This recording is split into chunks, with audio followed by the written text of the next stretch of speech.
Advertise చేయకూడని వస్తువుని వేరే వస్తువు ద్వారా అడ్వర్టైజ్ చేస్తూ బ్రాండ్‌ని ప్రమోట్ చేస్తే దాన్ని సరోగేట్ అడ్వర్టైజింగ్ అంటాం.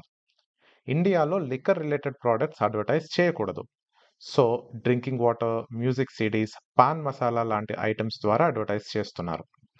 లాస్ట్ ఇయర్ నవంబర్‌లో యాక్టర్ అండ్ పొలిటీషియన్ బాలకృష్ణ గారి 'మ్యాన్షన్ హౌస్' అడ్వర్టైజ్‌మెంట్స్ మీద సెంట్రల్ కన్స్యూమర్ ప్రొటెక్షన్ అథారిటీ (సీసీపీఏకి) నేను కంప్లెయింట్ చేశాను.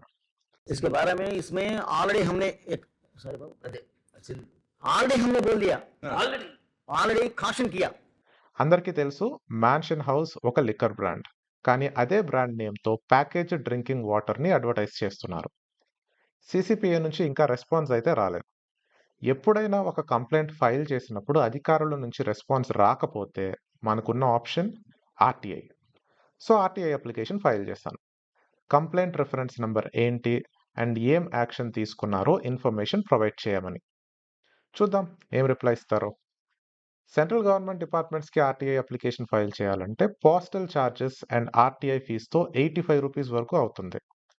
కానీ ఆర్‌టీఐ ఆన్‌లైన్ వెబ్‌సైట్ rtionline.gov.in ద్వారా పోస్టల్ చార్జెస్ లేకుండా ఆన్‌లైన్‌లోనే ఆర్‌టీఐ అప్లికేషన్ ఫైల్ చేయొచ్చు. జస్ట్ ₹10 ఆర్‌టీఐ ఫీస్ యూపీఐ స్కాన్‌తో పే చేస్తే సరిపోతుంది.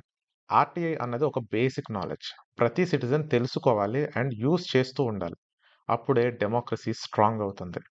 ఆర్‌టీఐ అప్లికేషన్ ప్రాసెస్ తెలుసుకోవాలనుకుంటున్నారా? అయితే ఆర్‌టీఐ అని కామెంట్ చేయండి.